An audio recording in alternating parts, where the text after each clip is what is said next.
we are at our condo job. What we're doing here today is we've scraped some ceilings and mud and primed them. We've been here for about 2 days, and the project is basically split. We've got another contractor in here that's going to change out the cabinetry in the kitchen, do the countertops, redo the plumbing, and set the appliances. And then what we're going to do is we're going to come back in after they're done. We're going to do a beadboard backsplash with a piece of AZEK trim at the bottom. And then we've contracted to do all the ceilings, all the flat ceilings in here. So what we've got is we've got a kitchen ceiling, dining room ceiling, this plenum area, and the upper hallway ceiling, this vestibule in here. And then as you go up the stairs, you also see there's an area, there's a hallway area up there that we've done, and then a vestibule inside the bedroom itself that has a little tiny fan in it, and we've also done that area. Now upstairs we're at the point where we've done a primer coat on the ceiling in the hallway, and now I just went back and we touched it up with some mud, and now we're going to let that dry, and then we'll come in next week and we'll go ahead and put our final coats. We've got 2 finish coats to put on these ceilings, and that gives them a nice thick tough coat to them. This was all done originally as acoustic acoustic ceiling, we call it popcorn, and it's just very dated looking. And you'll notice the cathedral ceiling in here is going to remain the popcorn, but you already have a lot of height in here, so it's not really that big a deal. But these lower ceilings, when you smooth these ceilings out, all of a sudden it gives you a feeling of greater height to the ceiling. So that's kind of a nice thing. So what we've done is we're at the primer coat on all this, and most of this, once you get the primer on it, it starts to look really smooth, but you can see all of your imperfections. So you skim it out, you scrape it off, and what we use is we use a pressurized tank. We actually just spray water on the ceiling, and you can only do this if the acoustic ceiling has not been previously painted. If it's been painted, tough luck. You're probably going to have to use a sheet of drywall, go over it, and do 3 coats of mud and finish it. But with this, the owners had left it just the acoustic ceiling, and it's very easy because it's basically drywall mud and like a fiber. It's almost like insulation, little pebbles that are in it. And so it kind of scrapes right off in big sheets, and then you can go back and you have to mud everything in, because typically they do 1 coat of mud. They call it a tape coat when they do ceiling like this. And then instead of the 2nd and 3rd coats and a sanding, they just spray the stuff on with a sprayer. They do it before any of the finishes go in the house, because it's a very messy process, and it's very messy to scrape it off as well. So we've done all of the rooms, the popcorn is off in all places, and we've got a primer coat on everywhere you see, except for the dining room. The dining room's got all the cabinetry in it, so we're not going to do that until we get the cabinetry and the refrigerator out there and get those in place. And it's just going to make it a little bit easier to deal with that than trying to get up and over things, and we don't want to take any chance of damaging anything. It's one of the difficulties when you work with another contractor and you're not working in conjunction with each other or on the same contract. You got to be really careful, make sure that you do a great job of working with that contractor, respect his property, and in turn she will respect yours as well. Another feature we've got of this is this is actually a bearing wall, so we wanted to take it out, but we can't take it out. So what we've done instead is we're going to create about a 41 by 41 window here, somewhere around that.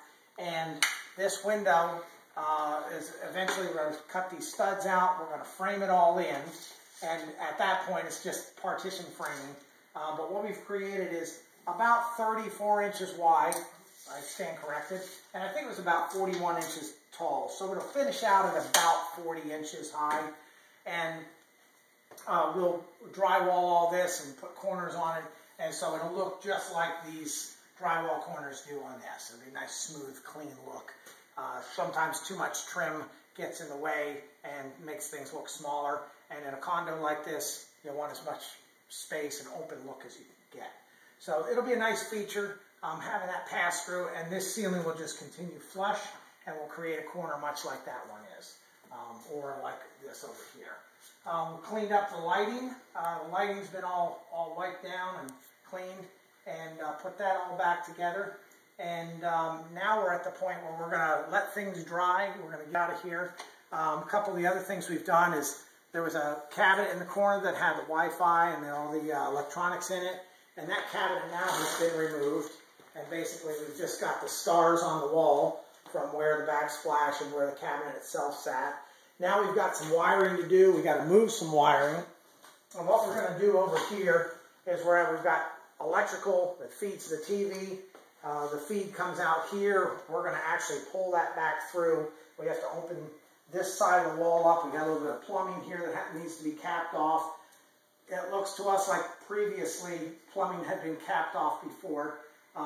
We're going to delete what can be deleted, and then the rest of it will just cap off inside the wall.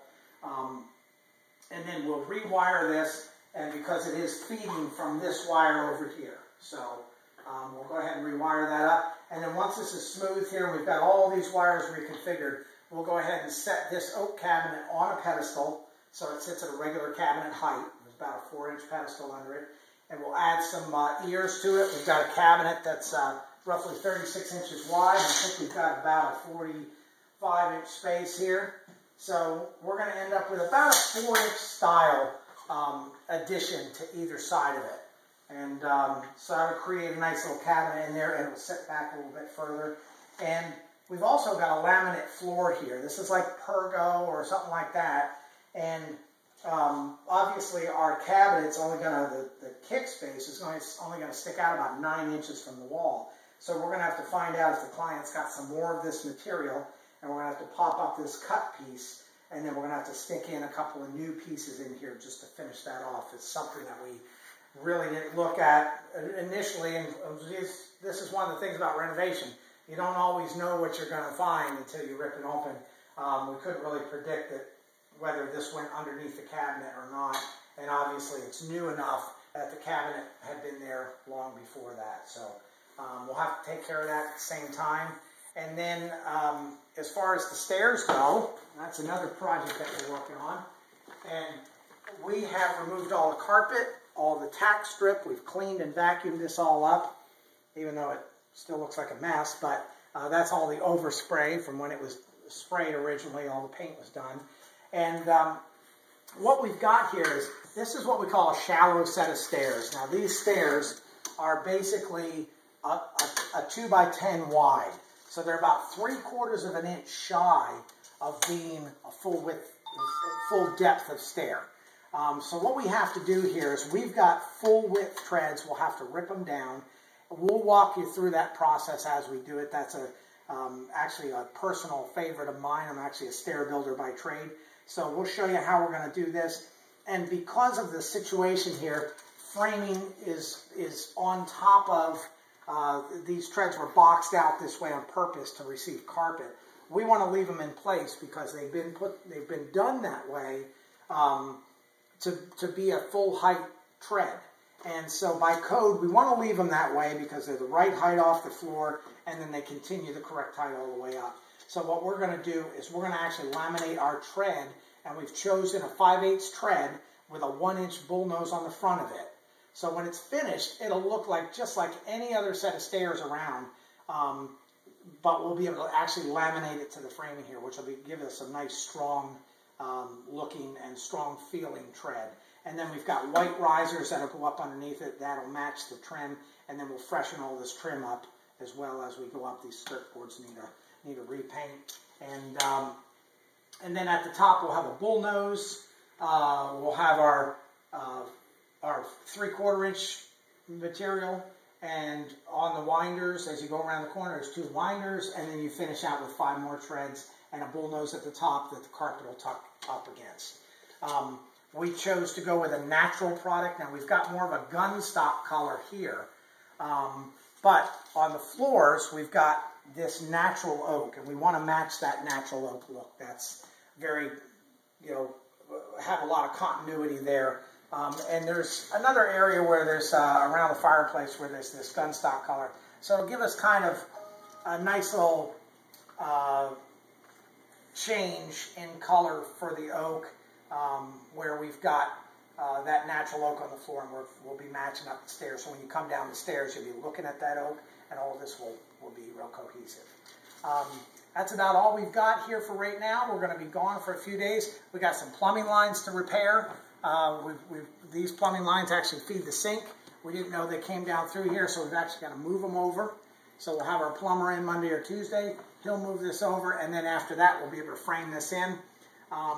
And for the meantime, though, we're going to pretty much stay out of the way of the cabinet guys and kind of let them do their thing now that we've gotten our ceiling scraped. And we'll update you more as we go along.